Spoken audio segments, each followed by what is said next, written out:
Hi, and thank you for joining Bryan Caparici and myself, Rob Knoll, for our image critique. Today, we are starting with another wedding photo, and Bryan is going to lead off. Awesome. So the first thing that I want to say is I commend the photographer for choosing the right time of day and the right location for this image. This is obviously golden hour twilight.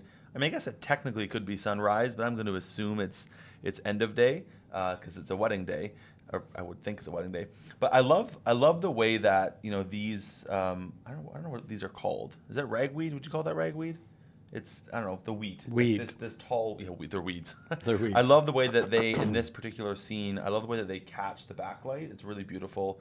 It kind of gives this very whimsical look to an image. So good choice on sort of scouting location. You've got the backlight obviously coming in here from the sun. Even the way that these trees are going to catch that sun, you can kind of see evidence of it up in here. Really beautiful, really golden. So I think good job on the photographer for choosing the right location and the right time of the day. I think to start, one of the things I want to comment on, well, actually I guess I'll go back into this mode, is when you photograph twilight like this, when you're photographing with the sun behind the couple, it's inevitable to have these big white spots behind the tree, if you're shooting like with a tree, that kind of thing. Because if you want to get this golden light poking through, you've got to get some other parts of the sky in the picture. In this particular image, I'm concerned about there being a lot of white space. Like there's a big white blob over here, a big white space over here, and a big white space over here. And I'm just wondering for encouragement next time to maybe consider, sounds funny, but choosing a different tree. This tree seems like it's a little bit sparse, and so maybe if you chose a different tree or a different line of trees, you'd be able to have less white in the background. Now to fix this particular image, I'm just curious if a simple crop might actually help it a little bit. If you kind of brought it in like that and got rid of the big white space up in the top left corner, that might help improve this particular image and make it a little bit more focused and a little bit less distracting. So that was just one quick comment that I wanted to bring up. Let me go back into markup mode here. And the other comment that I want to talk about, and we talked about this in one of our previous image critiques, and it's the idea of lens choice for images like this. This is shot using a fairly wide lens, and so you're not getting a ton of background compression, and therefore you're getting a lot of that sky. You're seeing quite a bit in focus. Even though the tree here is out of focus, there's still quite a bit of detail, enough for me that it makes it distracting. So I'm just wondering that if you were to, instead of using maybe a 23 or a 50 or whatever this is shot using, if you were to use more of a telephoto, use a 70 to 200 and go on the longer end of that, or use an 85 and shoot it that way, if you'd be able to get more compression in the background, and that would actually solve your problem of having all the white space, because you'd probably have more like this as the shot, and then you could, even if you backed up, you could still have more of the couple, but you'd be compressing the background more and have more solid colors in the background as opposed to all this white. Because when you do a twilight shot like this, you sort of lose the effect. I mean, you can see it here. She's got this nice glow on the edge of her head, but you lose the effect when you have all this white in the background. You don't get that nice drama, that nice warm glow, because you're distracted by all the white. And so I think if you used a longer lens, you might be able to get some better compression there and just a better choice of background if you just compress that background a bit. But other than that, I think the coloring is really nice. The white balance is nice. The exposure is treated well. We've got good exposure in their skins, which is what I always want to look for. So that's it for now. My comments. Pass it on. All right. Thank you. Okay. I'm only going to touch on a couple things here. For me, this tree is extremely dominant in the photograph. And for all the reasons that Bryan just mentioned, this is a great big dark blob against a great big white blob, and therefore it commands a ton of attention in the photograph.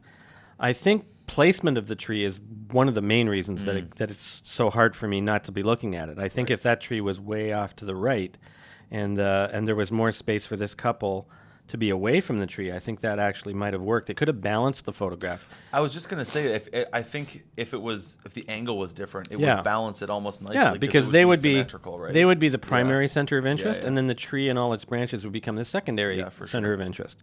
So that's the main thing that sort of hits me as soon as I look at the photograph.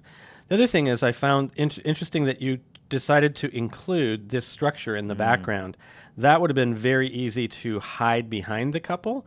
But because it's the only thing in the background that's not natural, it does take my eye for that reason. Now, just a thought on that, like from an image critique perspective, I agree, but I'm just curious.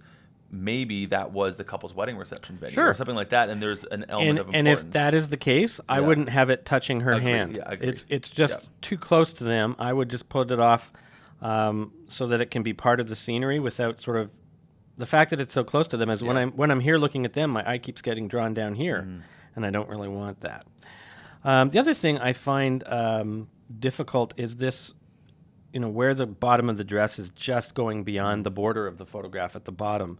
I do love the fact that you've got some stalks going over the dress, but I feel as though I'd like to see more of the grass and more of the bottom where their feet are going right off frame there. So that's another thing.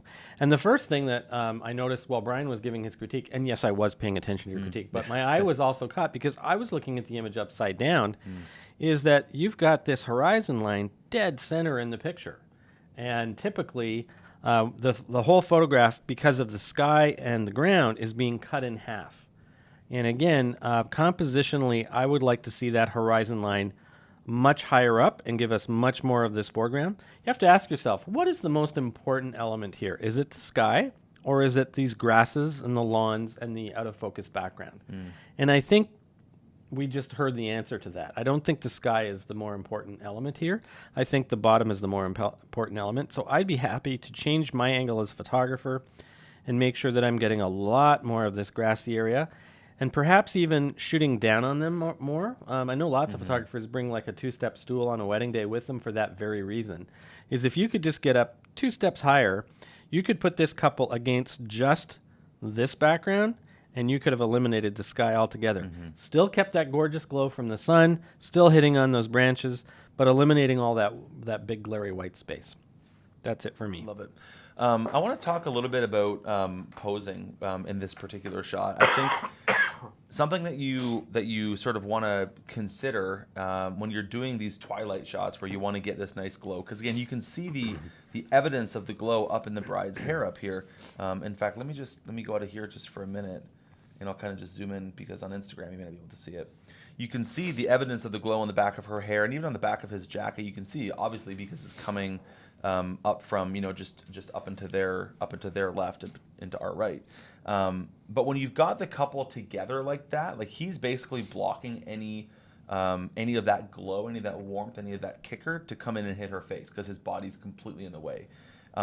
If you wanted to get that glow on both of their faces, if you wanted to get like a nice romantic shot with their heads together nice and close, that kind of thing, which is the sort of feel that I think you're hoping for in this kind of image, I would rotate him a little bit so that he's not blocking the light from behind them from hitting her in the face. And then you'd be able to have this nice glow on both of their faces if you had done that. You'd get the same glow you have up here, the same glow that you have up there, you'd be able to also get in their faces, which I think would just increase the sort of romance and the intimacy in this kind of image. And then beyond that, as a general rule of thumb, I typically prefer the bride's nose and face to be in front of the groom's nose and face. Right now, it almost looks like in a way he's kind of like eating her a little bit, like just because it's hidden. Her face is hidden. Her face is hidden, and because he's almost so aggressively going in and kind of leaning in, and his nose is in front, and you can't see a lot of her face, it just looks a little bit too masculine for me. And let's make the point that her face is the brighter of the two faces, and therefore you should be showing all of her face as opposed to his. Agreed. Last final comment, just watch little details like hands. You got his hand kind of closed down, which feels like it's just kind of aggressively sitting there. I'd rather kind of see his hand along the small of her back, pulling her hand a little bit just to increase that intimacy. That's pretty much all we have for this image critique. Thank you so much for sticking around until the end. We'll see you in the next episode.